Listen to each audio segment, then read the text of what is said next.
আমরা সকলে শক্তি অনুভব করতে চাই।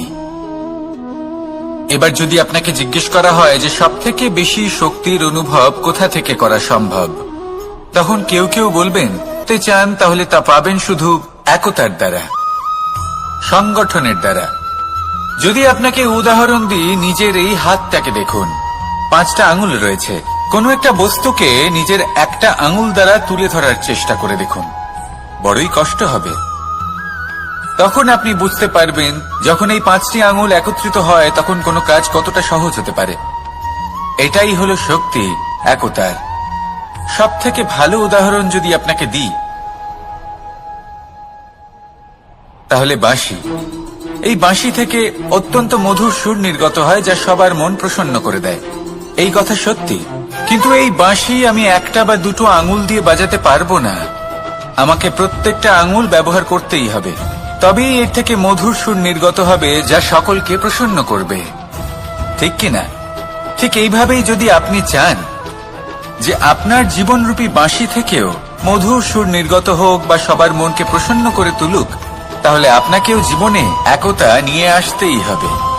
আপনি একাও কর্ম করতে পারেন, পথ চলতেও পারেন, সামনেও এগোতে পারেন, সাফল্যও লাভ করতে পারেন। কিন্তু যখন সকলে একসাথে এগোবেন, সেই পথে চলবেন, সেই কর্মই করবেন, তখন লক্ষ্যে অবশ্যই পৌঁছবেন, সাফল্য অবশ্যই লাভ করবেন। কিন্তু সেই সাফল্য এবং তার আনন্দর সংমিশ্রণটাই একটু অন্যরকম হবে। তাই জীবনে ঐক্যবদ্ধ হন, একসাথে মিলে এগোতে থাকুন, আর আমার সাথে ভালোবেসে বলুন, রাধা রাধা। আমাদের শরীর প্রকৃতির সর্বশ্রেষ্ঠ রচনা। যে অঙ্গ প্রত্যঙ্গ আমরা লাভ করেছি, প্রত্যেকটির মধ্যে একটি নিজস্ব বার্তা রয়েছে। একটু ভেবে দেখুন, 2টি চোখ দিয়েছে দেখার জন্য, 2টি কান দিয়েছে শোনার জন্য, নাসিকাও আছে 2টি, 2টি হাত দিয়েছে দ্বিগুণ পরিশ্রম করার জন্য। কিন্তু জীব শুধুমাত্র একটি, তার উপরেও তীক্ষ্ণ বলিষ্ঠ দাঁত দিয়েছে তার রক্ষার জন্য। কখনো ভেবে দেখেছেন কেন?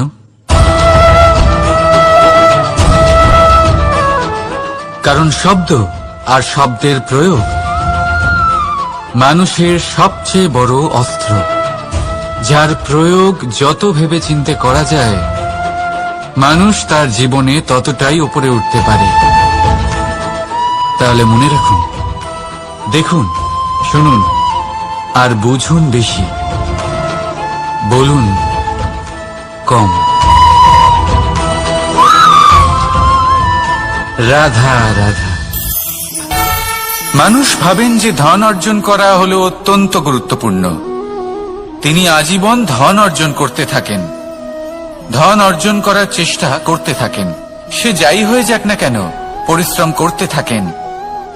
স্বাস্থ্যের দিকে নজর দেন না, না উচিত সময় খাবার খান, না উচিত সময় ঘুমোতে যান, না পর্যাপ্ত সময় পর্যন্ত ঘুমন, কিছুই না। ধন অর্জন করতেই থাকেন, করতেই থাকেন।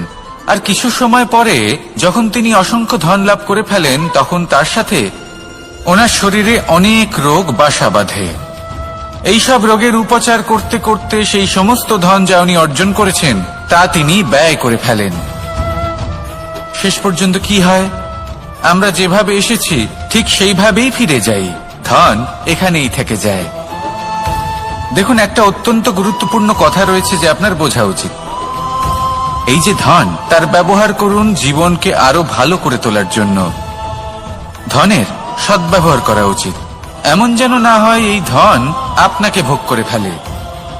এই জীবনকে নিশ্চিত রূপে আরো শ্রেষ্ঠ করে তুলুন। কিন্তু এই ধন অর্জন করার এই প্রক্রিয়াতে নিজের সারা জীবনকে নষ্ট করে ফেলবেন না।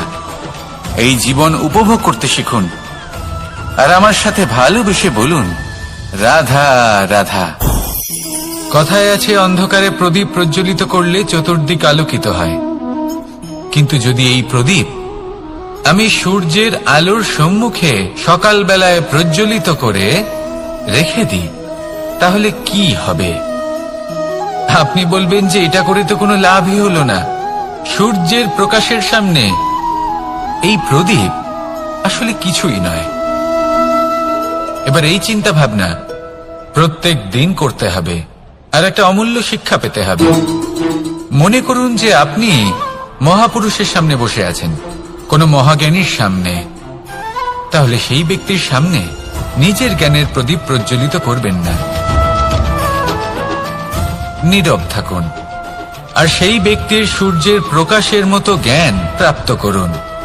যতটা পারবেন জ্ঞান লাভ করুন। যদি এমন কোন সময় এমন কোন স্থানে আপনি আছেন যেখানে চতুর্দিক অন্ধকার, কারোর কাছেই জ্ঞান নেই, সেখানে নিজের জ্ঞানের প্রদীপ প্রজ্বলিত করুন। এমন করলে দুদিক থেকেই আপনার লাভ হবে। আপনার জ্ঞান প্রাপ্তিও হবে, আর জ্ঞানের সঠিক প্রয়োগও করতে পারবেন।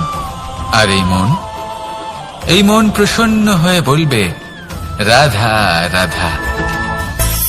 মানুষের মধ্যে একটা বিচিত্র প্রবৃত্তি থাকে, অন্য সকলের বিষয়ে, তাদের জীবনের বিষয়ে, তাদের ব্যক্তিত্বের বিষয়ে, তাদের ভবিষ্যতের বিষয়ে অনুমান করা। এটা হলো অনুচিত। কারোর অতীতকালকে দেখে লোকে ভবিষ্যৎ বলে দিতে পারেন, বর্তমানকে দেখে ভবিষ্যতের বিষয়ে অনুমান করে ফেলেন।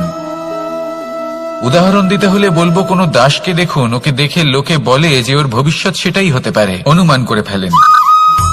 আর এই রাজাকে দেখুন, উনি তো কত সুখী হবেন, উনি তো জগতের সব থেকে অধিক সুখী মানুষ, কত সুখ সুবিধা আছে ওনার কাছে, ধারণা করে ফেলেন। তবে সত্য তো এটাই যে কারোর ব্যক্তিত্বের বিষয়ে, তাদের ভবিষ্যতের বিষয়ে আপনি পূর্ণ সত্য কখনোই বলতে পারবেন না, শুধু অনুমান করতে পারবেন। আর এই অনুমান করে সত্যি কোনো লাভ হয় না, কারণ এই কাল সেটা হলো অত্যন্ত শক্তিশালী। কালো থেকে কালোতর কয়লাকেও হিরেতে পরিণত করতে পারে, অনেক বড় বড় রাজাকেও বিদূষক বানিয়ে ফেলতে পারে এক মুহূর্তেই। তাহলে আপনি অনুমান করে কি লাভ? কি পেলেন অনুমান করে? সেই জন্য কারোর বিষয়ে কোনো অনুমান করবেন না, তার ভবিষ্যতের বিষয়ে অনুমান করতে যাবেন না, কারোর বিষয়ে কোনো ধারণা করে নেবেন না। কিছু করতে হলে ভালোবাসুন, সবার মধ্যে ভালোবাসা ছড়ান, সবার মধ্যে ধন্যাত্মক ভাব ছড়ান। এই মন প্রসন্ন হয়ে বলবে, রাধা রাধা। কেউ বলে জীবন খুব ক্ষণস্থায়ী, কেউ বলে জীবন হলো একটা সুন্দর স্বপ্নের মতো, আবার কেউ বলবে জীবন হলো এক কঠোর সত্য। কিন্তু জীবন আসলে কি? জীবন হলো আপনারই প্রতিবিম্ব, একটা দর্পণ। অর্থাৎ আপনি জীবনকে সেইভাবেই পাবেন যেরকম আপনি নিজেকে প্রতিপন্ন করবেন। যদি আপনি দর্পণের দিকে তাকিয়ে হাসেন, তাহলে আপনি সামনে হাসি মুখী দেখতে পাবেন। এবার যদি আপনি গম্ভীর হয়ে থাকেন, তাহলে আপনি একজন রুষ্ট ব্যক্তি দেখতে পাবেন। শেষে সবথেকে বেশি গুরুত্বপূর্ণ হলো আপনার চেষ্টা। আপনাকে সবসময় চেষ্টা করতে হবে যাতে আপনি নিজেকে প্রসন্ন এবং ইতিবাচক মনোভাবে রাখেন। এটা হলো আপনারই উত্তরদায়িত্ব, তাকে পালন করুন। এই মনকে প্রসন্ন রাখুন, এই সংসারকে সুন্দর বলে মনে হবে। আর এই মন প্রসন্ন হয়ে বলবে, রাধা রাধা। মানুষের একটি সমস্যা আছে, দুঃখী হয়ে পড়েন, নিরাশ হয়ে পড়েন। তাই আমি একটা প্রশ্ন করছি যে এটা কি উচিত? এই সংসারে আপনি কি নিয়ে তুলনা করবেন, যেখানে সূর্যদেব চন্দ্রমা দুজনেই আছেন, দুজনেই হলেন বিশেষ, দুজনেই নিজ নিজ সময়ে উদিত হন। এদের মধ্যে একজন না থাকলে তাহলে আমাদের জীবন কঠিন হয়ে পড়বে। ঠিক সেই করার জন্য আপনার এটা মনে হতে পারে, যদি আপনি যুদ্ধ করতে চান আপনার তলোয়ারের প্রয়োজন পড়বে। যদি বস্ত্র তৈরি করতে চান, এত বড় তলোয়ার দিয়ে কিছুই হবে না, তখন প্রয়োজন পড়বে একটা ছোট্ট সূচের। তাই তুলনা করবেন না, না নিজেকে ছোট মনে করবেন, না অন্য কাউকে। সবার সাথে সহযোগিতা করুন, আর যদি তুলনা করতেই হয় নিজের সাথে করুন, যে কাল আমি কেমন ব্যক্তি ছিলাম, আজ কি তার থেকে শ্রেষ্ঠ হয়ে উঠতে পেরেছি। ভেবে দেখুন ভবিষ্যতে গিয়ে আপনি কতটা শ্রেষ্ঠ ব্যক্তি হতে পারেন। আসুন আমার সাথে ভালোবেসে বলুন, রাধা রাধা। এই সংসারের সব থেকে গুরুত্বপূর্ণ তত্ত্ব কোনটা? প্রথম হলো সময়। জন্ম থেকে মৃত্যু পর্যন্ত এই যে সময়, এটাই তো হলো জীবন। দ্বিতীয় হলো জীবন, যাতে আমরা সময়ের সদ্ব্যবহার করি, শ্রেষ্ঠ থেকে শ্রেষ্ঠতর কাজ করার চেষ্টা করি। বহু বছরের এই পরম্পরা, এই সংস্কৃতিকে এগিয়ে নিয়ে যাওয়ার চেষ্টা করি।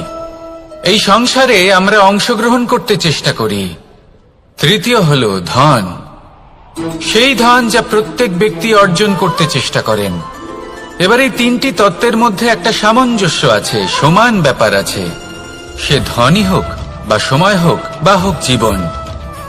আর সেই সমান ব্যাপার হলো যে যদি আপনি এটা গণনা করতে থাকেন তাহলে তা কমতে থাকে, যদি আপনি এটা ব্যবহার করেন তাহলে তা বাড়তে থাকে। একে সংগঠিত করে রাখতে চেষ্টা করলে এ হাত থেকে ফসকে যায়, কিন্তু যদি আপনি একে সামলে রাখতে শিখে যান তাহলে এমন কাজ করবেন যাতে সংসারের সাথে সাথে পরবর্তী প্রজন্ম লাভবান হবে। যদি কিছু শিখতে চান তাহলে সামলাতে শিখুন, গণনা করা বা সংগঠিত করা নয়। আসুন আর আমার সাথে ভালোবেসে বলুন, রাধা রাধা। এই সংসারে সাফল্য লাভ করার জন্য জ্ঞানের প্রয়োজন হয়, পরিশ্রমের প্রয়োজন হয়, দৃঢ় নিষ্ঠার প্রয়োজন হয়, নিরন্তর চেষ্টা করা প্রয়োজনীয়। কিন্তু আরো কিছু আছে যা অত্যন্ত প্রয়োজনীয় এবং গুরুত্বপূর্ণ। তা হলো ভালো বন্ধু।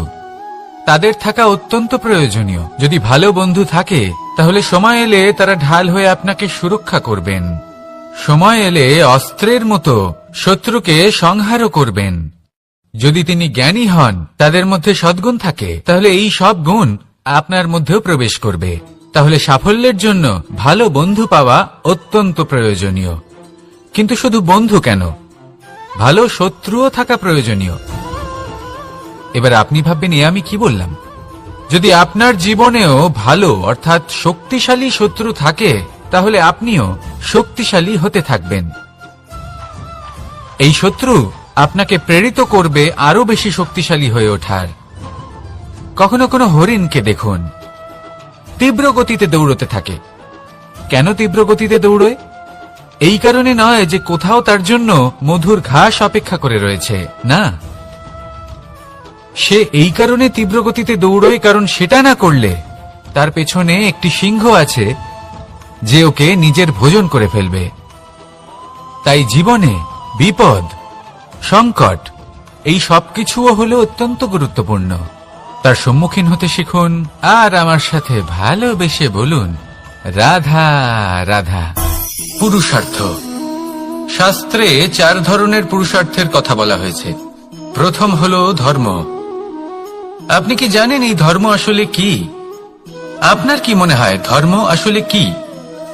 কোনো বিশেষ ঈশ্বরকে মানাই কি ধর্ম বলা হয়? নাকি কোনো বিশেষ রীতি পালন করাই হলো ধর্ম? নাকি কোনো বিশেষ সাহিত্যকে সর্বশ্রেষ্ঠ মনে করাই হলো ধর্ম? না, ধর্ম হলো সেটা যাকে ধারণ করা যেতে পারে।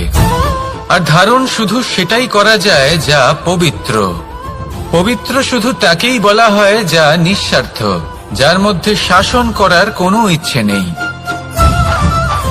যা সরলভাবেই প্রবাহমান, জল এবং বায়ুর মতো। যখন কোনো ব্যক্তি ধর্মকে ধারণ করেন এবং সেই ধর্ম সেই ব্যক্তিকে রক্ষা করে, তখন তাকে ধর্ম বলা হয়। ধর্ম যা রক্ষা করে অহংকার থেকে, খারাপ চিন্তার হাত থেকে। সেই জন্য পুরুষার্থ গড়ে তোলার আগে, ধর্ম পালন করার আগে ধর্মের প্রকৃত অর্থ কি সেটা বুঝে নিন। এটা জেনে রাখুন যে সমস্ত ধর্মের আধার, সমস্ত ধর্মের ভিত শুধুমাত্র ভালোবাসা। আসুন আর এই ভালোবাসার সাথেই বলুন, রাধা রাধা। পেলে এই বৃক্ষগুলি শুকিয়ে যায়। প্রয়োজনের থেকে কম রোদ পেলেও এই বৃক্ষ কিন্তু শুকিয়ে যায়। প্রয়োজনের থেকে কম জল যদি পায়, এই বৃক্ষ শুকিয়ে যেতে পারে। প্রয়োজনের থেকে অতিরিক্ত জল যদি পায়, তখনও এই বৃক্ষের শিকড়গুলি নষ্ট হয়ে যেতে পারে। এবার এটাই কিন্তু আমাদের সংসারের সাথেও হয়। আমাদের সংসারের সকল প্রতিভাশালী ব্যক্তি, যেমন লেখক, বিচারক, প্রবক্তা, যোদ্ধা, এদের সবার ক্ষেত্রে এই কথাটাই প্রযোজ্য। যদি বেশি প্রশংসা করা হয় তাহলেও এরা হারিয়ে যাবেন। প্রয়োজনের থেকে বেশি যদি নিন্দা করা হয় তখনও তারা নত হয়ে পড়বেন। তাহলে আজ আমি এদের রক্ষা করুন কাহিনী শোনাবো নিজেদেরও। এটা কোনো এক সময় রাখবেন একটা দুজন বোন যাতাকলে গম পেশায় জেনে রাখুন কখন কোন নিন্দায় আপনি যিনি ছোট ছিলেন তিনি সময় সময় সেখান থেকে ছোট ছোট দানা তুলে নিজের মধ্যে অহংবোধ জাগ্রত করবেন ছিলেন। এবার দেখতে দেখতে গম পেশাই সমাপ্ত হয়ে বলবে পেশাই করা গম নিয়ে সেই দুজন বোন বাড়ি ফিরে আসছিলেন এবং তাদের ফেরার পথে হঠাৎ করে কোথাও থেকে একটি বাছুর চলে এলো। এই দুই বোন ভয়ভীত হয়ে গেলেন আর তাদের হাত থেকে সেই আটা পড়ে গেল, মাটিতে মিশে গেল। এবার এই পুরো ঘটনাক্রমে যদি কারোর বিন্দুমাত্র লাভ হয়ে থাকে, বিন্দুমাত্র আনন্দ পেয়ে থাকে, তাহলে সে কে? সেই ছোট বোন যিনি মাঝে মাঝেই গমের দানা তুলছিলেন এবং খাচ্ছিলেন। কিছুটা হলেও উনি আনন্দ লাভ করেছিলেন। এবার এরকমই হলো আমাদের জীবনে ভক্তি এবং ভালোবাসা সংক্রান্ত বিষয়। মানুষ নিজের জীবনের দৈনিক কাজে এতটাই ব্যস্ত হয়ে পড়েন, প্রত্যেকদিন শুধু কাজ কাজ কাজ কাজ করতে থাকেন আর তাতে ভক্তি এবং ভালোবাসার জন্য সময় বার করতেই পারেন না। দেখুন, জীবনে ভক্তি আর প্রেমের এই যে ছোট ছোট মুহূর্ত আছে, এগুলো যদি আপনি যাপন করতে পারেন তাহলে তাতেই আপনি তৃপ্তি লাভ করবেন। বাকি সবই আপনার ব্যর্থ বলেই মনে হবে। জীবনে যখনই আপনি কোনো কাজ করবেন, ঈশ্বরের প্রতি সমর্পিত হয়ে সেই কাজ করুন। আর যখনই সময় পাবেন তাহলে সেই সময় নিজের আপনজনদের দিন, যাদের আপনি ভালোবাসেন, তাদের প্রতি যত্নবান হন, তাদের শুভাকাঙ্ক্ষী হন। এই প্রেম আর ভক্তির ছোট ছোট মুহূর্তগুলো আপনার জীবনকে চরিতার্থ করে তুলবে। আসুন আমার সাথে ভালোবেসে বলুন, রাধা রাধা। আমরা সবাই সূর্য করি। কেন কেন করি? কারণ আমরা জানি যে সন্ধেবেলা যখন সূর্যাস্ত হবে তখন শুধুমাত্র অন্ধকার বাকি থাকবে। ঠিক কিছুটা এরকমই হয় আমাদের মাতা পিতাও, যিনি আমাদের জন্ম দেন, আমাদের ভরণ পোষণ করেন, আমাদের বড় করেন, আমাদের প্রেম প্রদান করেন। কখনো কখনো তাদের মুখ থেকে কটু কথা নিঃসৃত হয়, আমাদের দুঃখ হয়, কিন্তু তখন আমাদের এটা বোঝা উচিত এগুলি নিঃসৃত হচ্ছে আমাদেরই মঙ্গলের জন্য। যেমন সূর্যদেব, উনিও উত্তাপ দিয়ে থাকেন আমাদেরই মঙ্গলের জন্য, যাতে ফসল পাকতে পারে, যাতে জল বাষ্প হয়ে মেঘ হতে পারে, বৃষ্টি হতে পারে, আর এই সংসারে নিরন্তর জলের প্রবাহ থাকে। আমাদের মাতা পিতা, তাদের কঠোর আচরণ, তাদের কঠোর অনুশাসনের পেছনে লুকিয়ে থাকে ওনাদের ভালোবাসা। আমাদের তা বুঝতে হবে, সসম্মানে ওনাদের গ্রহণ করতে হবে। কারণ ঠিক সূর্যাস্তের পরে যেমন চতুর্দিক অন্ধকারচ্ছন্ন হয়ে যায়, তেমনি আমাদের জীবন থেকে যখন আমাদের মাতা পিতা চলে যায় তখন আমাদের জীবনেও শুধু এবং শুধুমাত্র অন্ধকারই ছেয়ে থাকে। সেই জন্য নিজের মাতা পিতাকে সম্মান করুন, ওনাদের ভালোবাসা প্রদান করুন। এই মন আর এই জীবন প্রসন্ন হয়ে বলবে, রাধা রাধা। শিশিরের বিন্দু পাতার ওপর পড়ে আর তার গায়ে লেগে থাকে। পাতা তাকে শুষে নিতে পারে না আর শেষ পর্যন্ত সে ঝরে পড়ে যায়। অন্যদিকে রয়েছে মেঘ এবং চাতক। এদের মধ্যে অনেক দূরত্ব থাকে। মেঘ থাকে আকাশে আর চাতক থাকে ধরিত্রীতে। কিন্তু যখন এই মেঘ থেকে বৃষ্টি ঝরে পড়ে, এই চাতক কিন্তু সেই জলই পান করে, নয়তো সে তৃষ্ণার্ত থেকে যায়। এবার অন্যদিকে দেখলাম শিশির বিন্দু আর পাতার এই সম্পর্ক। এরা খুব কাছাকাছি থাকে, ঘনিষ্ঠও থাকে। অন্যদিকে রয়েছে মেঘ এবং চাতকের সম্পর্ক, যাদের মধ্যে অনেক দূরত্ব থাকা সত্ত্বেও তারা খুব ঘনিষ্ঠ, তাই না? এই সারমর্ম খুব সরল। এই নৈকট্য, এই দূরত্ব, তা আপনার সম্পর্কে প্রভাব কিছুতেই ফেলতে পারে না। এই নৈকট্য, এই দূরত্ব, এইসব হলো শুধুমাত্র মনের ব্যাপার। কখনো আপনি অনুভব করেছেন আপনি কারোর থেকে অনেক অনেক দূরে আছেন, অনেক দূরে আছেন, তাও সেই ব্যক্তির প্রতি আপনি টান অনুভব করেন। সেখানে আপনি কারোর সাথে প্রত্যেক দিন অতিবাহিত করেন, সমস্ত জীবন অতিবাহিত করেন, সব থেকে বেশি সময় তার সাথে অতিবাহিত করেন, তাও তার প্রতি সেই টান অনুভব করেন না। এই সংকেত হলো মনের দূরত্বের। তাহলে মনের এই দূরত্ব দূর করুন আর আমার সাথে ভালোবেসে বলুন, রাধা রাধা।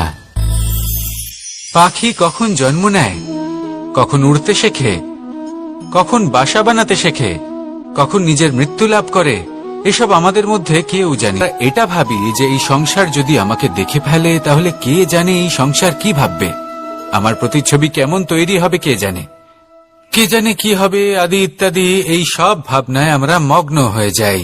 কিছুটা এমন ভাবে মগ্ন হই যে বর্তমানের কর্মের এই জীবনের যাত্রাপথে সেই সময়ের আনন্দ উপভোগ করতে ভুলে যাই।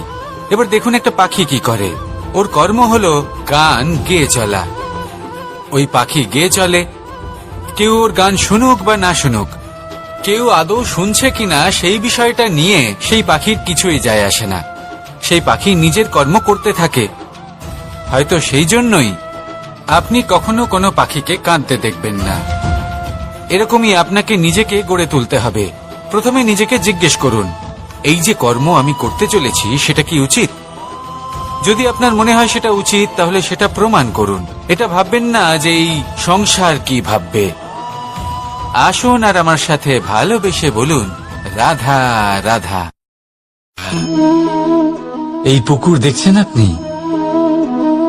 বাচ্চা, বৃদ্ধ, যুবক, যাকেই আমি জিজ্ঞেস করব এটা কি, সবার উত্তর সেই একই হবে। উত্তর তখনই বদলাবে যখন প্রশ্ন এটা হবে যে আপনি এই পুকুরে কি করতে চান। কেউ বলবে আমি এমনি এর পাড়ে বসে এই জল স্পর্শ করে ঠান্ডা হাওয়ার আনন্দ অনুভব করতে চাই। কেউ বলবে আমি এই পুকুরে সাঁতার কাটতে চাই। কেউ বলবে কাগজের নৌকা বানিয়ে আমি এতে ভাসিয়ে দিতে চাই। কেউ বলবে আমি মাছ ধরে নিজের জীবন যাপন করতে চাই, ইত্যাদি ইত্যাদি। আপনাকে একটা কথা বলে রাখি, আমাদের জীবনও এই পুকুরেরই মতন, একই রকম। কিন্তু আমরা এই জীবন নিয়ে কি করব সেই সিদ্ধান্ত আমাদের। এই পুকুরে আপনি মুক্তও পাবেন, আবার পাঁকও পাবেন। যদি আপনি মুক্ত পেতে চান তাহলে এই পুকুরের গভীরে আপনাকে যেতে হবে। ততটাই চেষ্টা করতে হবে যতটা করলে আপনি সেই মুক্ত অর্জন করতে পারবেন। না হলে শুধু পাঁকে হাত করবে। তাই যা আমি সর্বদা বলে থাকি, সিদ্ধান্ত আপনার। রাধা রাধা। এই সংসারের সব থেকে বড় সুখ কি? কেউ বলবেন নিজের লক্ষ্য প্রাপ্ত করা, কেউ বলবেন ধন উপার্জন করা, কেউ বলবেন নিদ্রাই সব থেকে বড় সুখ, কেউ বলবেন রাজ্য লাভ করা, আবার কেউ বলবেন মাতার হাত থেকে খাবার। অবশ্যই সহ্য করতে হবে, এটাই হলো প্রকৃতির নিয়ম। এই নিয়ম কিন্তু আমরা সবাই জানি, কিন্তু আমাদের মধ্যে বেশিরভাগ মানুষ এই বিভ্রান্তি নিয়ে বাঁচি যে এই যে প্রকৃতির নিয়ম তা আমার ওপর প্রযোজ্য নয়। তা কিন্তু নয়। আমাদের চতুর্দিকে এই যে নিসর্গ রয়েছে, আমরা তার কতটা ক্ষতি করি সেটা একবার ভেবে দেখুন। আমরা বনাঞ্চল জ্বালিয়ে দিই, বায়ু দূষিত করি, জল দূষিত করি, প্রাণীদের হত্যা আমরা করি। কেন? এই নিসর্গ আমরা নষ্ট করি, যদিও আমরা জানি যে আমরাও হলাম এই নিসর্গেরই অংশ। এবার দেখুন, শরীরের কোনো অংশে যদি আগুন ধরান, আস্তে আস্তে সমস্ত শরীরও জ্বলে যাবে। সেইভাবেই নিসর্গ যদি নষ্ট হয়ে যায় তাহলে মনুষ্য জাতিও নষ্ট হয়ে যাবে। তাই এই যে নিসর্গ আপনি দেখছেন, এই পুষ্প, এই বৃক্ষ, বায়ু, জল, এদের সকলকে রক্ষা করুন, নষ্ট নয়। মনে রাখবেন, যদি নিসর্গ থাকে মানুষ থাকবে, যদি নিসর্গ থাকে তাহলেই জীবন থাকবে। আসুন আমার সাথে ভালোবেসে বলুন, রাধা রাধা। এই সংসারে সবাই বলেন আমি অর্জুনের মতো হয়ে উঠতে চাই। সবাই চায় যে তারাও যেন অর্জুনের মতো গান্ডীব লাভ করে। তারাও চায় যে তাদেরকেও মহাদেব এসে পশু। যদি আপনিও অর্জুনের মতো গান্ডীব লাভ করতে চান তবে আপনাকেও তার মতোই শ্রেষ্ঠ কাঠ নির্বাচন করতে হবে। সেই কর্ম আপনাকেই করতে হবে। তার প্রত্যঞ্চা যাতে তীব্র হয় তার জন্য আপনাকে সর্বশ্রেষ্ঠ দড়ি খুঁজে বের করতে হবে। আপনার বাণ যাতে ঘাতক হয় সেই জন্য আপনাকে নতুন নতুন ধাতু খুঁজে বের করতে হবে। সেই শিক্ষা আপনাকে লাভ করতে হবে, তবেই আপনার ইচ্ছে পূর্ণ হবে। অর্জুন হওয়া বড়ই সরল, যদি আপনি কিভাবে অর্জন করতে হয় তা জানেন। শুধুমাত্র স্বপ্ন দেখেন যারা, তারা কখনোই অর্জন করতে পারবেন না। কিন্তু যদি কেউ অজ্ঞাতবাস ভোগ করতে পারে, যদি কেউ লাক্ষাগৃহ থেকে পালিয়ে বাঁচতে পারে, যদি কেউ কঠোর তপস্যা করতে পারে, প্রতীক্ষা করতে পারে এবং পরিশ্রম করতে পারে, তাহলে সে অর্জুন অবশ্যই হয়ে উঠবে। যদি আপনি অর্জুন হয়ে উঠতে চান তাহলে কর্ম করতে শিখুন আর আমার সাথে ভালোবেসে বলুন, রাধা রাধা। জীবন থাকলে লক্ষ্য অবশ্যই থাকবে। যদি লক্ষ্য থাকে তার পথ অবশ্যই থাকবে। যদি পথ থাকে, আমরা জীবনে সফল হব না অসফল, পুরস্কারের ভাগীদার হব, তাই জীবনে প্রতিশোধ নয়, পরিবর্তন বাছুক। বদলা নয়, বদল বেছে নিন। আপনার বাধা আপনার বন্ধু হয়ে যাবে। রাধা রাধা। সমস্ত মানুষের জীবন কিছুটা সমান হয়। মানুষ জন্মগ্রহণ করে, তারপর চলতে শেখে, জীবনে এগিয়ে চলে, বার্ধক্য লাভ করে, তারপর সমাপ্ত হয়ে যায়। কিন্তু সেই ব্যক্তিরা কারা যারা প্রকৃত অর্থে মনুষ্য জীবন যাপন করেন?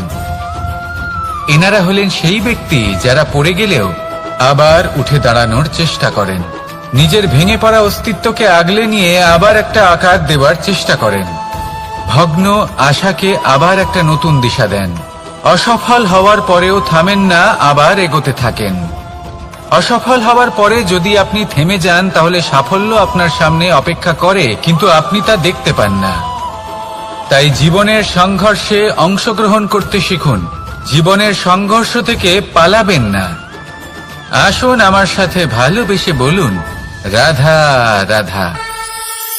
এই সন্তানেরা হৃষ্টপুষ্ট হয়ে যায় এবং সেই কথা বাজ নিজে বুঝতে পেরে যায়। সেই বাজ নিজেই সেই বাসা ছিন্ন ভিন্ন করে দেয়। সেই সন্তান যাদের সবেমাত্র ডানা গজিয়েছে, কিভাবে উঠতে হয় তারা জানে না, সেই সন্তানগুলিকে উচ্চতা থেকে ঠেলে দেয়। সেই সন্তান প্রথমে ভয়ভীত হয়ে যায়।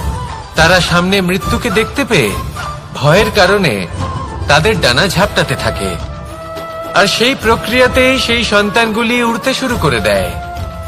এবার এই ঘটনায় আমরা কি শিক্ষা পেতে পারি? এটাই, যদি আপনি মাতা পিতা হন তাহলে নিজের সন্তানকে অবশ্যই স্নেহ করুন, কিন্তু তাদেরকে নিজের আঁচলের তলায় বেঁধে রাখবেন না। যদি আপনি চান আপনার সন্তান জীবনে উন্নতি করুক, তাহলে নিজের মুঠো থেকে তাদের স্বতন্ত্র করে দিন। এই সংসারে সংঘর্ষ করতে দিন। সেই সন্তান নিজেই বুঝতে পারবে যে জন্মের সময় পাওয়া ডানা কি করে ব্যবহার করতে হয়। আর আপনার চোখের সামনে আপনার সন্তান এই আকাশে উড়তে থাকবে। তাহলে আসুন আমার সাথে ভালোবেসে বলুন, রাধা রাধা। সংসারে সবচেয়ে পবিত্র মানা হয় গঙ্গা জলকে। কখনো ভেবে দেখেছেন কেন?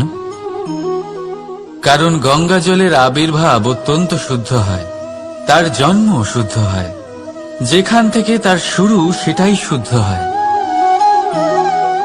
আর শুরুটা শুদ্ধ হওয়া অত্যন্ত আবশ্যক।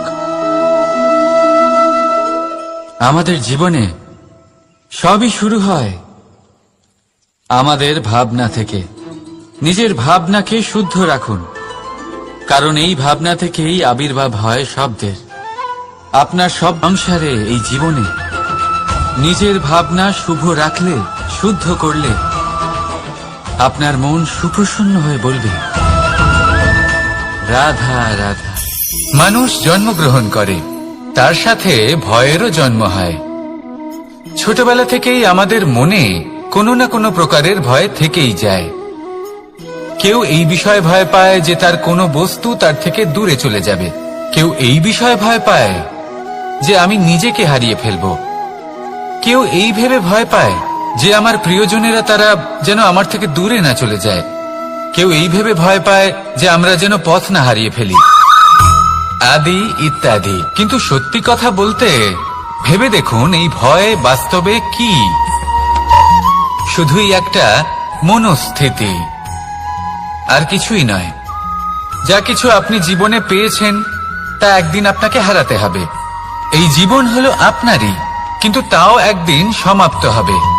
তাই ভয় পেয়ে কি লাভ? এই ভয় শুধু আপনাকে জীবন যাপন করা থেকে বাধা দিচ্ছে, আর কিচ্ছু নয়। পথ হারিয়ে ফেললেই বুঝতে পারবেন যে নতুন পথ কিভাবে বানাতে হয়।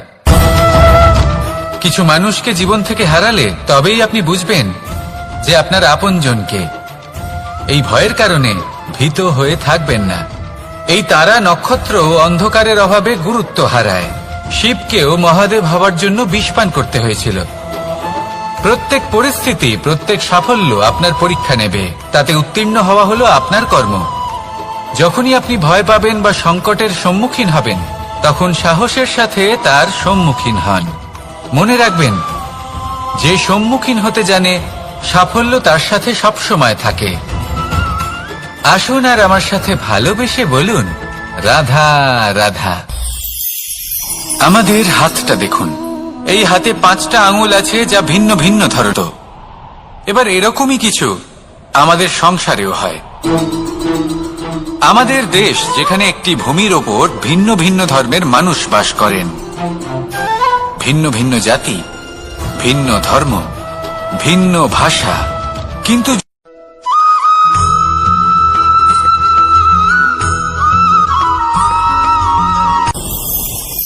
ভয়ের সাথে আমরা সবাই পরিচিত। কষ্টও আমরা সবাই পেয়েছি। কখনো কখনো আমরা অসুস্থ হয়ে পড়ি, আর এমন সময় হলে মাতার মমতা, কখনো বাবার স্নেহ, কখনো বন্ধুদের পাশে থাকার অনুভূতি আমাদের রোগ নিরাময়ে সাহায্য করে। কখনো যদি আমরা নিরাশ হয়ে পড়ি, তখন যদি আমাদের কোনো আপনজন আমাদের দুটো ভালো কথা বলে, তখন আমাদের মনোবল বেড়ে যায়। ঠিক তেমন সংসারের এই রঙ্গমঞ্চে যদি আপনি পীড়িত অনুভব করেন, কিছু শুভ কথা আলোচনা করুন, কিছু স্তুতি গান করুন, কিছু মুহূর্তের জন্য হলেও নিজের ইষ্টদেবের কথা স্মরণ করুন আর প্রার্থনা করুন। সাহস বাড়বে, শক্তিও বৃদ্ধি পাবে, এবং সামনে এগিয়ে চলার পথও দেখতে পাবেন। তখন এই মন প্রসন্ন হয়ে বলবে, রাধা রাধা।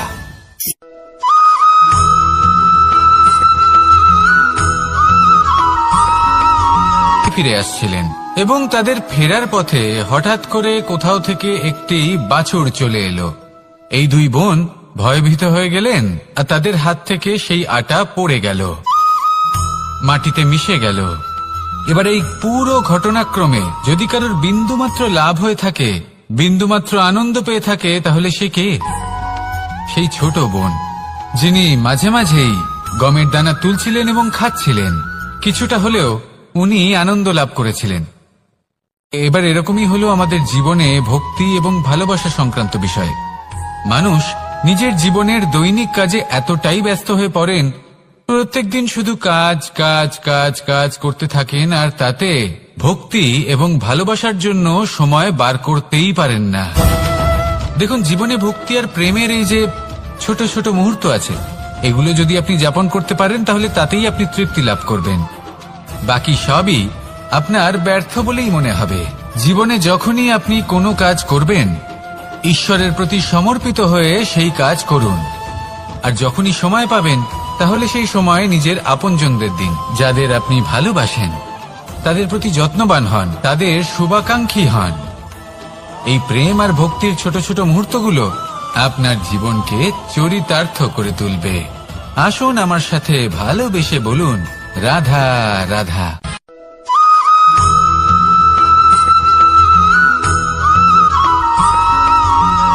মানুষের মানসিকতা এমন হয় যে সে যতটা করে আশা করে যে তার থেকে অনেক বেশি তার বদলে সে পাবে। দেখুন, সবকিছুই আপনার ভাবনা চিন্তার উপর নির্ভর করছে। আপনি যদি ফলের বিষয়ে ভেবে কর্ম করতে থাকেন তাহলে সেটা অনুচিত। জীবনের আসল আনন্দ হল নিজের কর্ম করতে থাকা, ফলের চিন্তা করা উচিত নয়। যদি আপনি এরকম ভাবেন যে আমি এতটা করছি, আমার এতটা পাওয়া উচিত, সেই ভাবনা অনুচিত।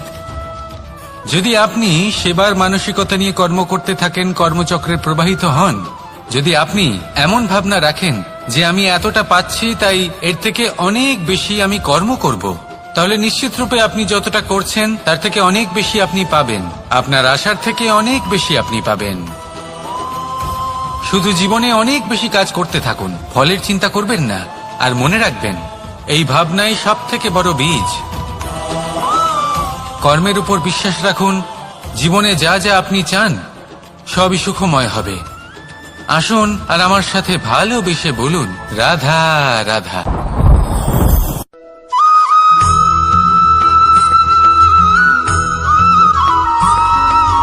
প্রত্যেক মানুষ নিজের জীবনে হীরক তথা হীরে এবং দর্পণ এই দুই দেখেছেন। এই দুই হলো সাদা এবং এরা দুজনেই আলোর প্রতিফলন ঘটায় এবং এরা দুজনেই উজ্জ্বল হয়ে ওঠে। আপনি হয়তো মনে মনে ভাবছেন যে এটা কি ধরনের তুলনা করছি। একটা হীরে তো রত্ন, তার মূল্য দর্পণের থেকে অনেক গুণ বেশি। কিন্তু হীরে থাকাতে দর্পণের মূল্য কিন্তু কোনো অংশে কমে যায় না, তাই না? মানুষ যখন হীরে নিজের হাতে নেয় তখন সবার আগে কি খোঁজে? দর্পণ, যাতে তার মধ্যে দিয়ে দেখে সে বুঝতে পারে যে সেই হীরে আদৌ তার শোভাবর্ধন করছে কিনা, তাকে ভালো দেখাচ্ছে কিনা, প্রসাধনের জন্য সেটা ব্যবহার করা ঠিক হবে কিনা। অর্থাৎ হীরের উপস্থিতিতে দর্পণের গুরুত্ব কম হলো না, দর্পণের কারণে হীরের মূল্য বোঝা গেল। আমাদের জীবনেও ঠিক এরকমই ঘটে।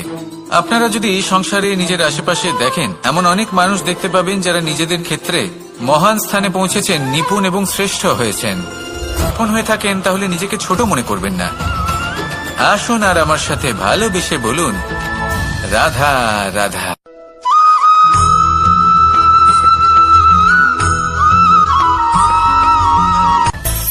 মানুষের মধ্যে একটা বিচিত্র প্রবৃত্তি থাকে, অন্য সকলের বিষয়ে, তাদের জীবনের বিষয়ে, তাদের ব্যক্তিত্বের বিষয়ে, তাদের ভবিষ্যতের বিষয়ে অনুমান করা।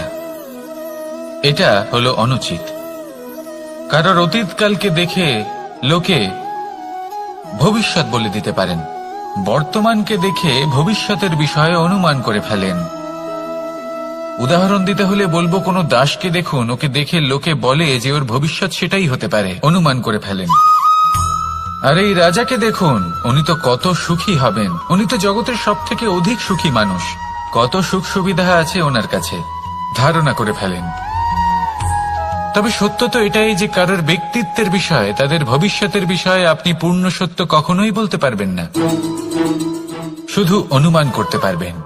আর এই অনুমান করে সত্যি কোনো লাভ হয় না, কারণ এই কাল সেটা হলো অত্যন্ত শক্তিশালী। কালো থেকে কালোতর কয়লাকেও হীরেতে পরিণত করতে পারে, অনেক বড় বড় রাজাকেও বিদূষক বানিয়ে ফেলতে পারে এক মুহূর্তেই। তাহলে আপনি অনুমান করে কি লাভ? কি পেলেন অনুমান করে? সেই জন্য কারোর বিষয়ে কোনো অনুমান করবেন না, তার ভবিষ্যতের বিষয়ে অনুমান করতে যাবেন না, কারোর বিষয়ে কোনো ধারণা করে নেবেন না। কিছু করতে হলে ভালোবাসুন, সবার মধ্যে ভালোবাসা ছড়ান, সবার মধ্যে ধন্যাত্মক ভাব ছড়ান। এই মন প্রসন্ন হয়ে বলবে, রাধা রাধা।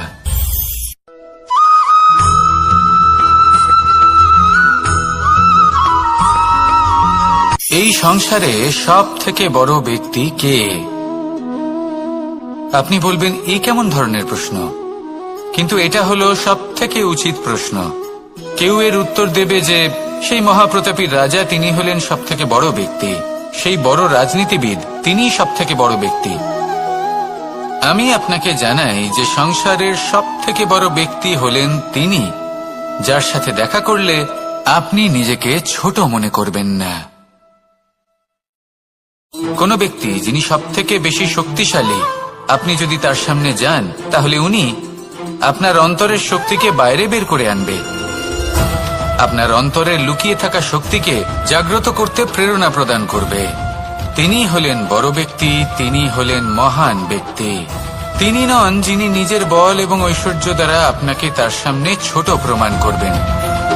এবং সেই জন্য মহাদেব আমার আরাধ্য হলেন আমার খুব প্রিয়।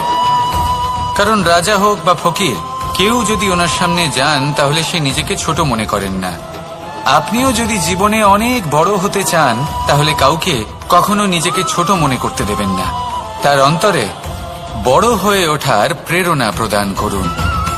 আসুন আমার সাথে ভালোবেসে বলুন, রাধা রাধা।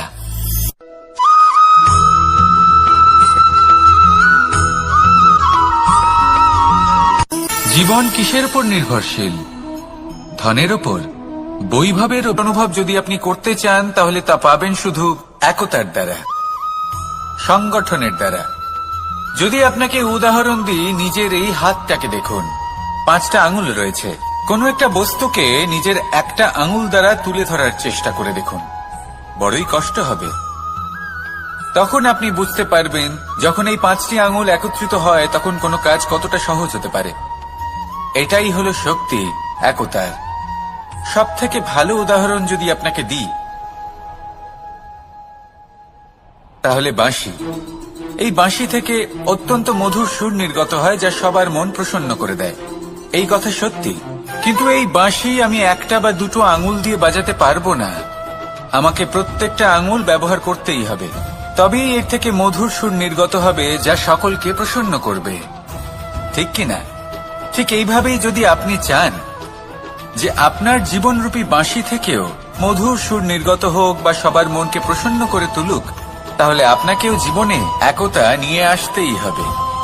আপনি একাও কর্ম করতে পারেন, পথ চলতেও পারেন, সামনেও এগোতে পারেন, সাফল্যও লাভ করতে পারেন।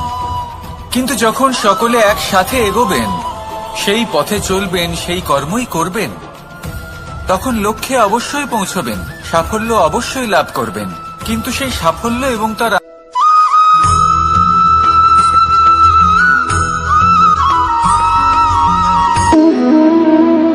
সম্পর্ক হলো আমাদের জীবনের একটি আধার।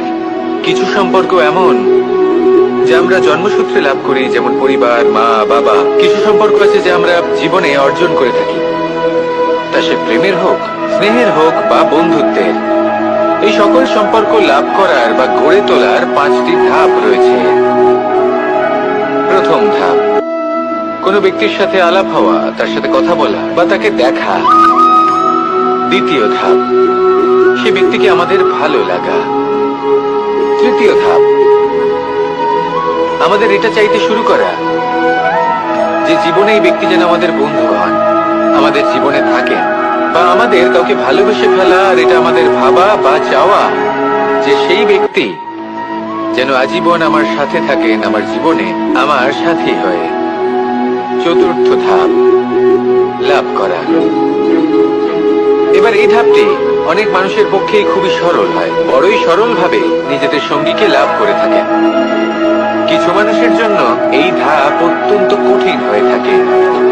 অনেক প্রতিকূল পরিস্থিতির উপর জয়লাভ করে তারা সঙ্গীকে লাভ করেন, কিন্তু লাভ অবশ্যই করেন। এরপরে আসে পঞ্চম, অন্তিম এবং সব থেকে গুরুত্বপূর্ণ ধাপ। সেটা হলো সেই সম্পর্ক পালন করা। এটা হলো এমন এক বিষয় যা প্রত্যেক মানুষের শেখা উচিত। যদি ব্যক্তি নিজের জীবনে সম্পর্ক রক্ষা করতে শিখে যান, তবে প্রত্যেক সম্পর্ক তার জীবনকে স্বর্গ করে তুলবে। আসুন আর আমার সাথে ভালোবেসে বলুন, রাধা রাধা।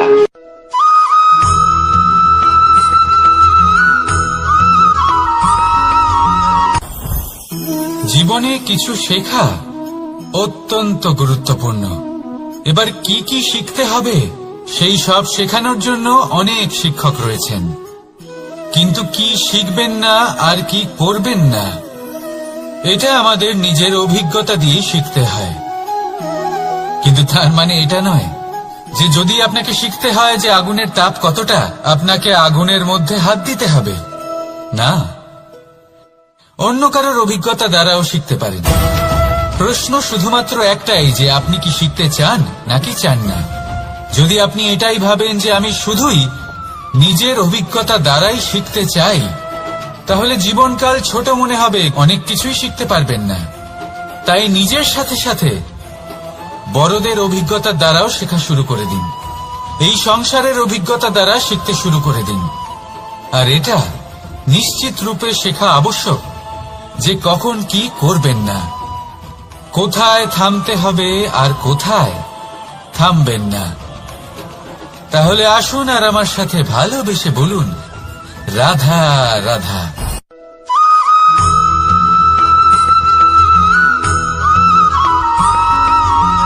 ভালো, শুধু ওনাদের কঠোর ব্যবহার দেখলে আমরা একটু ভয় পেয়ে যাই। এবার ওনাদের এই কঠোর ব্যবহার আমাদের ভালো না লাগলেও অত্যন্ত আবশ্যক, কারণ মাতার থেকে আমরা যে শক্তি লাভ করি তা যেন নিয়ন্ত্রণ হারিয়ে বিধ্বংসী না হয়ে ওঠে। আমরা যেন কোনো কুপথে না চলে যাই, আমরা কখনো যেন দোষ না করে ফেলি। শুধু সেই জন্য পিতা এবং গুরু একটু কঠোর হয়ে ওঠেন, এবং ওনাদের এই কঠোর আচরণ ভবিষ্যতে গিয়ে আমরা অবশ্যই বুঝতে পারি। জীবনে কিছু বছর আমরা এগিয়ে যাই আর তারপর আমরা বুঝতে পারি যে বাবা এবং গুরু আমাদের যথেষ্ট ভালোবাসতেন, কিন্তু ওনাদের ভালোবাসার বহিঃপ্রকাশ আলাদা। প্রয়োজনীয় হলো এটা দেখার, এটা বোঝার যে শুরু থেকে আমাদের প্রতি ওনাদের আচরণ কেমন ছিল।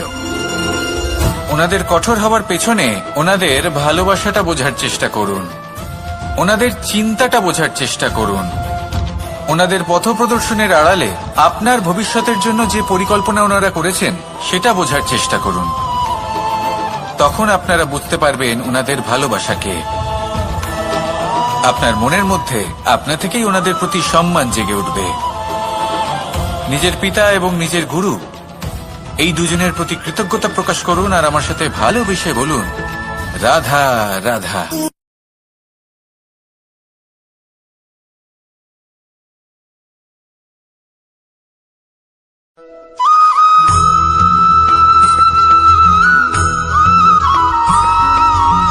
পঞ্চতত্ত্বের মধ্যে দ্বিতীয় তত্ত্ব হল ধরণী, ভূমি, যাকে আমরা ধরণী মাতা বলি। এই ধরণী ধৈর্য ধারণ করে, আর এর ওপরেই আমাদের সমগ্র সংসার নির্ভরশীল। কারণ এই ভূমি সহ্য ক্ষমতা রাখে, এর সহ্য ক্ষমতা হল অপরিসীম। সন্তান যতই আঘাত প্রদান করুক না কেন প্রেম পূর্বক সহ্য করে, আর তার বদলে অমূল্য রত্ন প্রদান করে। সন্তান যদি হাল চালায় তাহলে তার বদলে তাকে অন্ন প্রদান করে। এটাই হলো ধরণী। এবার এর থেকে আমরা কি শিক্ষা পেতে পারি? এটাই যে কারোর জন্য কিছু করা বা কাউকে কিছু দেওয়া মনে কোনো কামনা ছাড়াই। আর এই কথাটা বুঝে যান, যদি কারোর জন্য কামনা না রেখে বা কোনো পাওয়ার আশা না রেখে কারোর জন্য কিছু করেন বা কারোকে কিছু দেন, যদি এটা আপনি শিখতে পারেন তবে আপনি ভালোবাসতে শিখে গেছেন। আর সেই জন্যই এই ধরিত্রীকে মাতা বলা হয়, কারণ মাতা শুধু উনি নন যিনি গর্ভে সন্তানকে ধারণ করেন, মাতা তো উনিও যিনি জীবন বাঁচতে শেখান, যিনি জীবন বাঁচার উদাহরণ প্রদান করেন। তাহলে ধরণীর থেকে এই নিঃস্বার্থ ভাব শিখুন, নিঃস্বার্থ ভালোবাসা শিখুন, আর এই ভালোবাসার সাথেই বলুন, রাধা রাধা।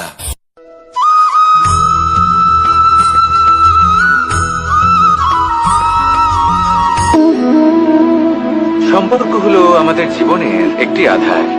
কিছু সম্পর্ক এমন যা আমরা জন্মসূত্রে লাভ করি, যেমন পরিবার, মা, বাবা। কিছু সম্পর্ক আছে যে আমরা জীবনে অর্জন করে থাকি, তা সে প্রেমের হোক, স্নেহের হোক বা বন্ধুত্বের।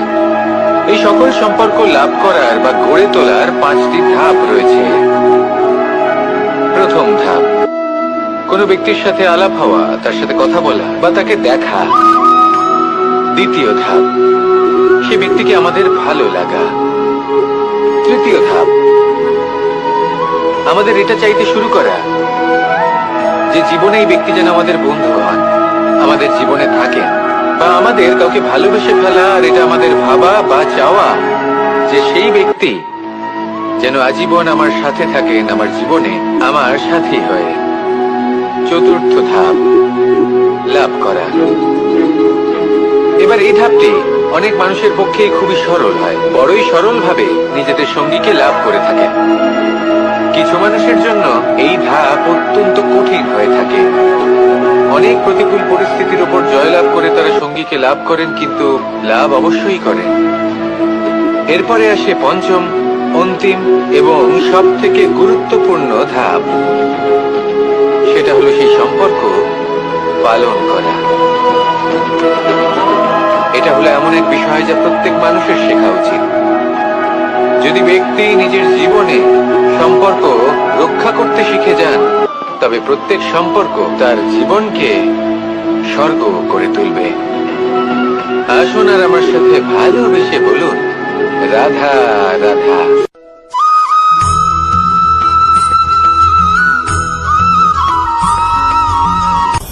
আপনি কখনো পর্বতের শিখরে উঠেছেন? আপনি দেখতে পাবেন পর্বতের পদতলে প্রচুর সুন্দর ফুল রয়েছে, সবুজ বনানী রয়েছে। যত আপনি ওপরে উঠতে থাকবেন তত ফুল কমতে থাকবে, সবুজ বনানী কমতে থাকবে। আরো কিছুটা ওপরে উঠলে কাঁটা জাতীয় গাছ দেখতে পাবেন, শুকনো গাছ দেখতে পাবেন। আরো যদি ওপরে ওঠেন তাহলে পাষাণ দেখতে পাবেন। আরো ওপরে উঠলে হিমখণ্ড দেখতে পাবেন। এই যে পর্বত, তা মনুষ্য জীবনের সব থেকে উত্তম উদাহরণ। মানুষ যখন সাফল্যের শিখরে পৌঁছতে চান, মহানুভবতার শিখরে পৌঁছতে চান, পথে যত আস্তে আস্তে উপরে উঠতে থাকেন, ততই ভৌতিক বস্তু তার থেকে বিচ্ছিন্ন হতে থাকে। যদি তিনি সেই ভৌতিক বস্তুগুলি ত্যাগ না করতে পারেন, তাহলে কখনোই সেই স্থানে পৌঁছতে পারবেন না। আর মানুষ যদি উচিত ত্যাগ করতে পারেন, পথে অগ্রসর হতে থাকেন, এগোতে থাকেন, তাহলে একদিন না একদিন তিনি মহানুভবতার, জ্ঞানের, সাফল্যের হিমের স্বাদ অবশ্যই লাভ করবেন। মনে রাখবেন, মানব জীবনের ত্যাগ হলো অত্যন্ত গুরুত্বপূর্ণ অংশ। আসুন আমার সাথে ভালোবেসে বলুন, রাধা রাধা।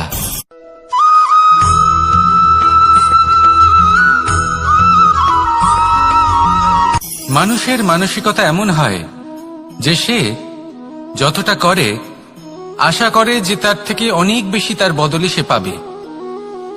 দেখুন, সবকিছুই আপনার ভাবনা চিন্তার উপর নির্ভর করছে। আপনি যদি ফলের বিষয়ে ভেবে কর্ম করতে থাকেন, তাহলে সেটা অনুচিত। জীবনের আসল আনন্দ হলো নিজের কর্ম করতে থাকা, ফলের চিন্তা করা উচিত নয়। যদি আপনি এরকম ভাবেন যে আমি এতটা করছি, আমার এতটা পাওয়া উচিত, সেই ভাবনা অনুচিত। যদি আপনি সেবার মানসিকতা নিয়ে কর্ম করতে থাকেন, কর্মচক্রে প্রবাহিত হন, যদি আপনি এমন ভাবনা রাখেন যে আমি এতটা পাচ্ছি, তাই এর থেকে অনেক বেশি আমি কর্ম করব, তাহলে নিশ্চিতরূপে আপনি যতটা করছেন তার থেকে অনেক বেশি আপনি পাবেন। আপনার আশার থেকে অনেক বেশি আপনি পাবেন। শুধু জীবনে অনেক বেশি কাজ করতে থাকুন, ফলের চিন্তা করবেন না। আর মনে রাখবেন, এই ভাবনাই সব থেকে বড় বীজ। কর্মের উপর বিশ্বাস রাখুন। জীবনে যা যা আপনি চান সবই সুখময় হবে। আসুন আর আমার সাথে ভালোবেসে বলুন, রাধা রাধা।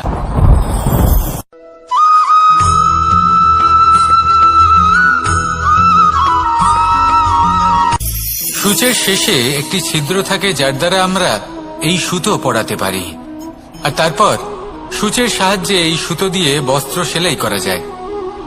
কিন্তু যদি সুতোটা সোজা করে ধরা না হয়, তাহলে সূচে কখনো এই সুতো পরানোই সম্ভব নয়।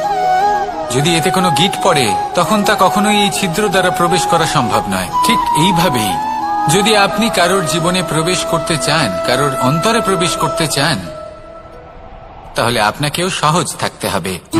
এতে কোনো গিঁট থাকলে চলবে না। অর্থাৎ মনে যাতে কোনো মালিন্য না থাকে, যেন কোনো কুচিন্তা না থাকে। যদি এসব থাকে, তাহলে আপনি কখনো কারোর জীবনে প্রবেশ করতে পারবেন না। আর যদি কোনোভাবে আপনি প্রবেশ করেও যান, তাহলে তার মনে ঘর করতে পারবেন না। নিজেকে এই সুতোর মতন করে তুলুন, সহজ। মনে যেন কোনো কুচিন্তা না থাকে, সবার প্রতি যেন সদ্ভাবনা থাকে, শুভ চিন্তা থাকে। এমনটা করতে থাকুন। এমন একটা দিন আসবে যেদিন এই সমস্ত সংসারের ব্যক্তির মনে আপনি বাস করবেন, আর তখন এই মন প্রসন্ন হয়ে বলবে, রাধা রাধা।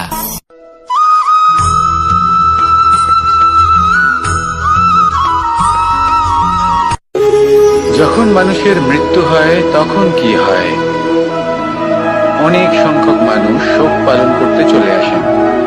যে ব্যক্তি মৃত্যু লাভ করেছেন তার অনেক বস্তু থাকে যেগুলো তার প্রিয়, যেগুলো তিনি ব্যবহার করেছেন। তার শয্যা, তার বস্ত্র, তার আভূষণ সবকিছু তার থেকে বিচ্ছিন্ন করা হয় এবং খালি হাতে তাকে শ্মশানের উদ্দেশ্যে রওনা করা হয়। আমি আপনাকে এই প্রশ্ন করতে চাই, আপনি এই সংসারে কি অর্জন করেছেন? ধন সম্পত্তি, বস্ত্র, আভূষণ, এই সবকিছু যে আপনি অর্জন করেছেন, আপনার মৃত্যুর পরে তা আপনার থেকে দূর হয়ে যাবে। এর উত্তর হলো একটাই, আপনার কর্ম। শুধু সেটাই আছে যা একান্ত আপনার, আর শুধু সেটাই এই সংসার থেকে চলে যাওয়ার পরেও সংসারেই জীবিত থাকবে। যদি আপনি দুষ্কর্ম করেন তাহলে এই সংসার আপনাকে একটি অনুচিত উদাহরণ হিসেবে মনে রাখবে যে এই ব্যক্তি খুব পাপী ছিল, অনুচিত কর্ম করতেন। যে পথে তিনি চলেছেন সেই পথে কারোর চলা উচিত নয়। সেখানেই যদি আপনি সৎকর্ম করেন তাহলে সংসার চিরকাল এটাই বলবে যে খুব ভালো মানুষ ছিলেন, সবাইকে ভালোবাসতেন, সবাইকে সাহায্য করতেন, আমার খুব প্রিয় মানুষ ছিলেন। এটাই হলো শ্রেষ্ঠ কর্ম। সেই জন্য জীবনে শুধুমাত্র ধন সম্পত্তি, আভূষণ এই সব অর্জন করতে গিয়ে নিজের মনোনিবেশ করবেন না। শ্রেষ্ঠ কর্ম করুন। সংসার থেকে চলে যাওয়ার পরেও এই কর্মই এই সংসারে আপনাকে জীবিত রাখবে। আসুন আমার সাথে ভালোবেসে বলুন, রাধা রাধা।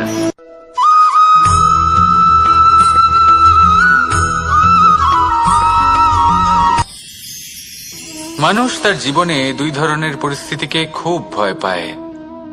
এক, কোনো কারণবশত কারোর সামনে নত হওয়া। দুই, কোনো কারণে নিজের চরিত্র থেকে, নিজের মূল্যবোধ থেকে বিচ্যুত হওয়া। এবার কেন হয় এরকম যে কথায় কথায় কারোর সামনে নত হতে হয়? কেন বারংবার নিজের চরিত্র থেকে চ্যুত হতে হয়? এরকম কেন হয়? এটা তখনই হয় যখন আমাদের শিক্ষা এবং মূল্যবোধের অভাব থাকে। যদি মানুষের মধ্যে প্রকৃত শিক্ষা থাকে তাহলে এই সংসারে কোনো সময় এবং কারোর সামনেই নত হওয়ার কোনো প্রয়োজন নেই। যদি মানুষের মধ্যে মূল্যবোধ থাকে তাহলে তাকে নিজের মূল্যবোধ বা চরিত্র থেকে বিচ্যুত হতে হয় না, তা সে যাই হয়ে যাক না কেন। কোনো বালককে যদি জন্ম থেকেই সুশিক্ষার অধিকারী করা হয়, শিক্ষিত করা হয়, মূল্যবোধের অধিকারী করা হয়, তবে সে এই সংসারে এমন কর্ম করবে যাতে সে নিজেকে, নিজের পরিবারকে, সমগ্র সমাজকে গর্বিত করতে পারে। শিক্ষা লাভ করুন, মূল্যবোধ লাভ করুন এবং আমার সাথে ভালোবেসে বলুন, রাধা রাধা।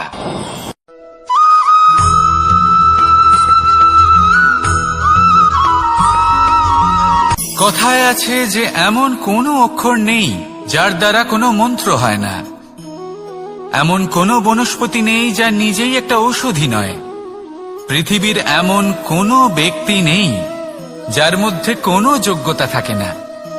শুধু প্রয়োজন হলো যে ব্যক্তিকে আমরা খুঁজে চলেছি তাকে সঠিকভাবে চিনে নেওয়া।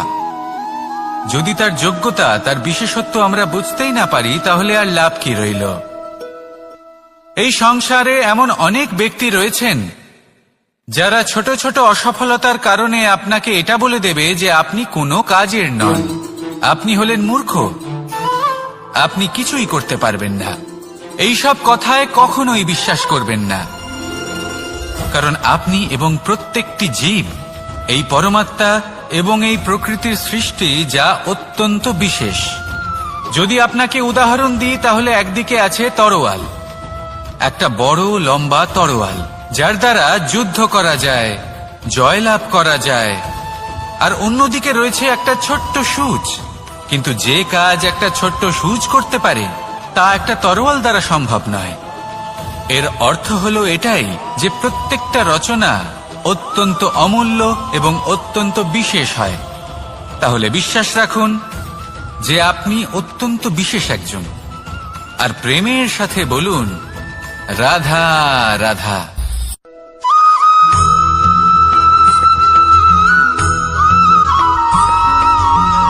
এই সংসারে কোনো বস্তু হোক বা ব্যক্তি হোক, তার একার গুরুত্ব কিন্তু খুব বেশি নয়। একটা উদাহরণ হিসেবে বৃষ্টির ফোঁটাকে ভেবে দেখুন। যদি একটি বৃষ্টির ফোঁটা হয় তাহলে তার খুব বেশি গুরুত্ব থাকে না, কিন্তু যখন সহস্র বৃষ্টির ফোঁটা মেঘের মধ্যে দিয়ে ঝরে পড়ে তখন সেটা বর্ষার রূপ ধারণ করে। সেই বর্ষা যা এই প্রকৃতিকে শান্ত করে। সেইভাবেই পাথরের ছোট টুকরো তার খুব বেশি গুরুত্ব থাকে না, কিন্তু যখন অসংখ্য পাথরের টুকরো একত্রিত হয় তখন তা পর্বতের আকার ধারণ করে। সেইভাবেই কিছু মানুষ যখন একত্রিত হন তখন তৈরি হয় পরিবার, কিছু পরিবার যখন একত্রিত হয় তখন তৈরি হয় সমাজ, যখন অনেক সংখ্যক সমাজ একত্রিত হয় তখন তৈরি হয় রাজ্য। এবার এই রাজ্যের সবথেকে গুরুত্বপূর্ণ ব্যক্তি হতে পারেন রাজা, কিন্তু তাও সেই রাজা একা কিছু করতে পারেন না। যুদ্ধ লড়ার সময় তারও নিজের সৈন্যদলকে প্রয়োজন পড়ে। কিন্তু এই সংসারে এমন একজন ব্যক্তি আছেন যিনি একাই সব কাজ করতে থাকেন, এবং সেই ব্যক্তি হলেন মা। আমাদের জীবনে একজন পিতার ভূমিকা কিন্তু নিঃসন্দেহে অমূল্য, কিন্তু আমাদের সকলের জীবনে যে ভূমিকা একজন মায়ের তা অন্য কারোর থাকে না। একজন মা একাই সন্তানকে বড় করতে পারেন, সংস্কারী করে তুলতে পারেন, তার জন্য পরিশ্রম করেন। আর এত কিছু কাজ করার পরেও তার কাজের জন্য তিনি প্রশংসা অবশ্য পান না। উল্টে যদি সেই সন্তান অনুচিত পথে চালিত হয়, অনুচিত কর্ম করে, তখন সেই মাকেই অপবাদের পাত্র হয়ে উঠতে হয়। আমাদের জীবনে মায়ের যোগদান কতটা সেটা বুঝুন। আপনাকে বড় করে তোলার জন্য উনি কতটা পরিশ্রম করেছেন সেটা বুঝুন। আজ থেকে, এখন থেকে, এই মুহূর্ত থেকে মাকে সম্মান করতে শিখুন। যখন সময় পাবেন, যখন সুযোগ হবে, তখন তার প্রশংসা করুন, ওনারও ভালো লাগবে। আর মায়ের এই মমতার জন্য, তার এই ভূমিকার জন্য আসুন সবাই মিলে আমরা তাকে প্রণাম করি, আর সকলে মিলে ভালোবেসে বলি রাধা রাধা।